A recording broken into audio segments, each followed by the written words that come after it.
अनिला सिंह, सबसे पहले सवाल आपसे कि ये संगठन वर्सेस सरकार, ये कहां से आ गया भाई? बीजेपी की जिस तरह की कार्यशैली रही है और जो परिपाटी रही है पार्टी की, उसमें संगठन और सरकार दोनों अलग अलग और एक दूसरे के खिलाफ, ये नया नैरेटिव कहां से पार्टी में आ गया?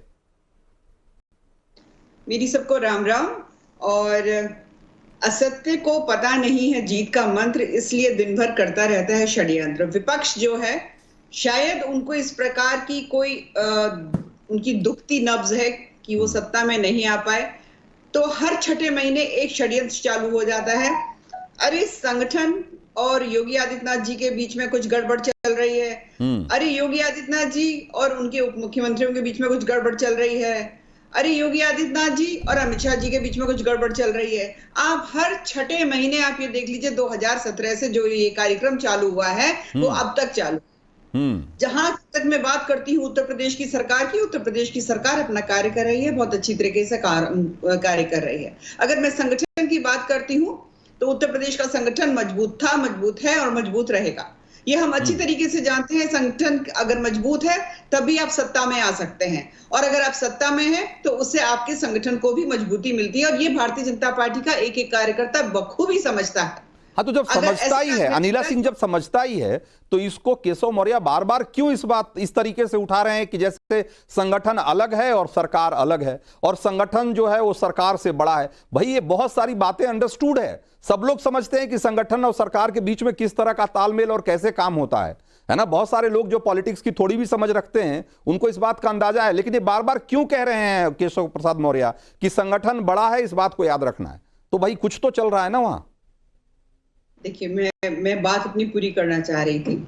भारतीय जनता पार्टी में और ऐसे राजनीतिक दल जहां पर एक परिवार का हुक्म चलता हो, वो ऐसे राजनीतिक दल, चाहे वो कांग्रेस हो, समाजवादी पार्टी हो, बीएसपी हो, कोई भी हो, वो नहीं समझ सकते हैं भारतीय जनता पार्टी की जो वर्किंग है, वो नहीं समझ सकते। जी बयानबाजी कर रहे हैं, वो हम भूल गए दृश्य जब मंच पर किस प्रकार से उनके पिताजी जब नहीं रहे थे, अपने चाचा का अपमान कैसे किया था, हाथ पैर घुसे, गाली गलौज मंच पर चलते हुए, क्या हम लोगों ने नहीं देखा है?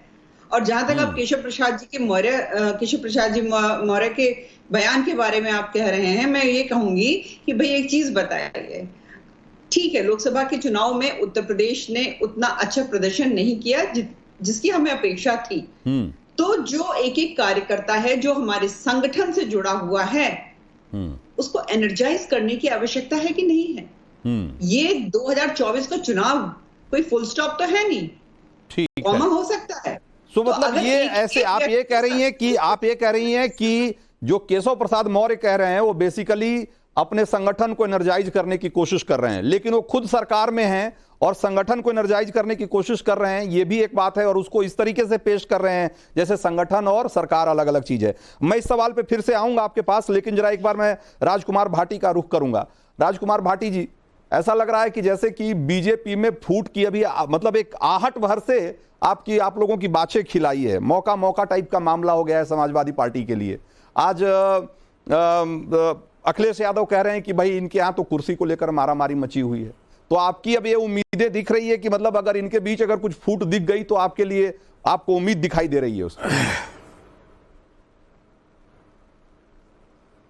नहीं, किसी के घर की कलह से और किसी के घर की फूट से हम कभी खुश नहीं होते हैं, ना हमारी बातें खिलती हैं, लेकिन जो घटनाएं घट रही हैं उन पर टिप्पणी तो की जाएगी, उन पर तो राजनीतिक नजर तो दृष्टि तो रखी जाएगी।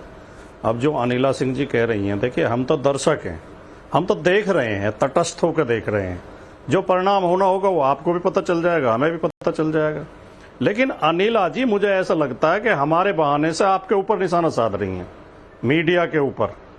ये तो अभी आपने, आपकी रिपोर्ट में ही दिखाया गया, आपने ही कहा है केशव प्रसाद मौर्य दिल्ली गए हैं, केशव प्रसाद मौर्य को मीटिंग तक में नहीं बुलाया योगी आदित्यनाथ जी ने।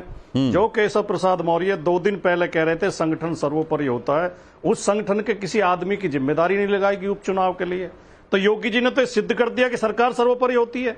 जब 30 मंत्रियों की जिम्मेदारी उन्होंने 10 विधानसभा चुनावों के लिए, विधानसभा सीटों के लिए लगाई है, और उन्हें किसी संगठन के आदमी की जरूरत नहीं महसूस की उन्होंने, तो उन्होंने तो बिना बोले, बिना कोई वक्तव्य दिए सिद्ध कर दिया कि तुम बोलते रहो कुछ भी, तुम्हारी मर्जी है, लेकिन सरकार बड़ी होती है। और सरकार हम चला रहे हैं। अब जो अनिला जी कह रही थी कि एनर्जाइज कर रहे हैं, तो ये जो मोती सिंह कह रहे थे कि मैंने अपने 45 साल के जीवन में इतना भ्रष्टाचार थाने तहसील में नहीं देखा जितना योगी जी के शासन में देखा है। वो एनर्जाइज कर रहे थे पार्टी को। जो इनके सहयोगी संजय निषाद कह रहे हैं कि जब बुलडोजर चलाओगे, फर्जी मुठभेड़ करोगे तो वोट कहां से मिलेंगे, तो ये क्या पार्टी को मजबूत कर रहे हैं। जो इनके एक विधायक कह रहे हैं रमेश मिश्रा जी कि अगर यही हाल रहे तो 2027 में भारतीय जनता पार्टी नहीं जीत पाएगी।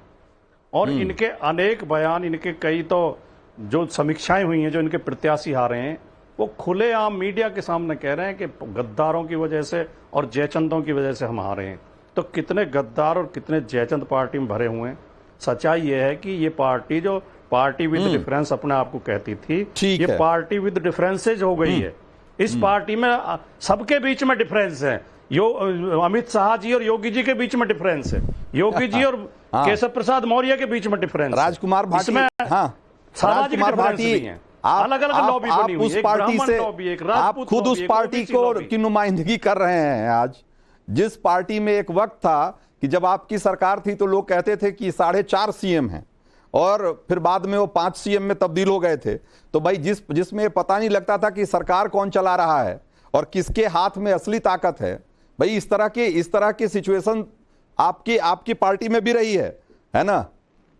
तो प्रोफेसर ब्रजेश मिश्रा का मैं रुख करूंगा। हमारी पार्टी में रही होगी, जब हमारी पार्टी में रही होगी तो बीजेपी ने हमारी खूब आलोचना की होगी, मीडिया ने भी की होगी।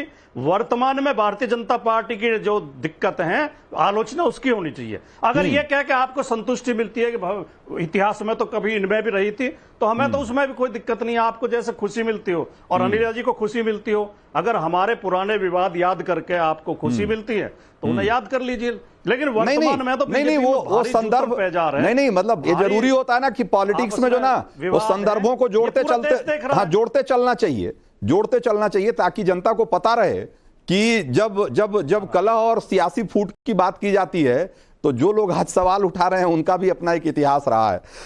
प्रोफेसर ब्रजेश मिश्रा, ये उठा रहे हैं, हम तो देख रहे हैं। हाँ, मैं आऊंगा, राजकुमार भाटी आपके पास आऊंगा। ब्रजेश मिश्रा, ये जो संगठन बनाम जो सरकार वाला मामला चल पड़ा है अचानक से, आप इसको कैसे देखते हैं? एक मतलब आप पॉलिटिकल एनालिस्ट के तौर पे आप ये कोई वाकई कोई लड़ाई है, या चूंकि एक चुनाव में मन मुताबिक रिजल्ट नहीं आया तो एक चर्निंग चलती है और चलनी भी चाहिए, तो मुझे लगता है कि उसकी प्रक्रिया के तौर पे देखते हैं, एक स्वाभाविक प्रक्रिया के तौर पे, या जैसा कि विपक्ष के लोग कह रहे हैं कि फूट जैसी स्थिति है वैसा देखते हैं आप?